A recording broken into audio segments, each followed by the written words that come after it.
We got to keep up to that level as Muslims. Hajj, a pillar of Islam.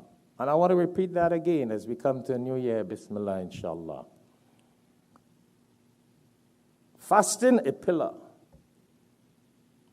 Zakat, a pillar. Salah, a pillar. A pillar of what? Imaan.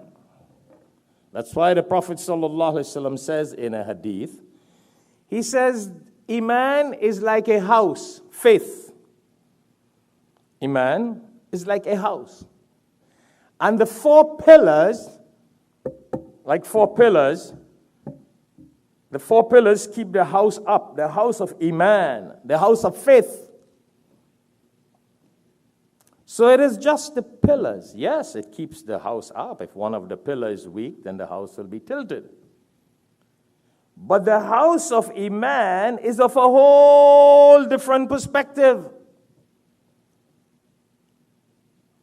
The pillars are one thing. Many of us today only live and fulfill the pillars. We pray Salah. We give our zakat yearly. We fast in Ramadan.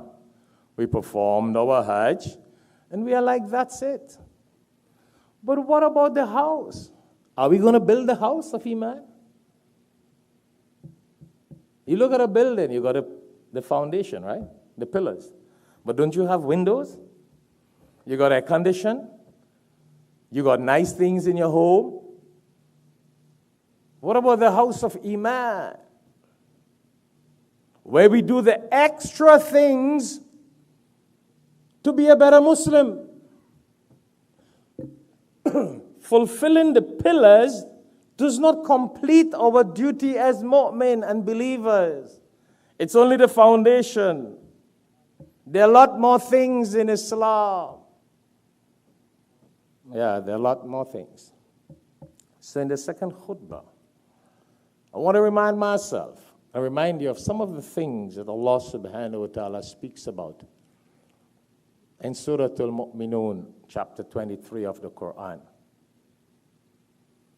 A few things that Allah subhanahu wa ta'ala reminds us of so that we'll be a little more conscious as we get into this new Islamic year next week.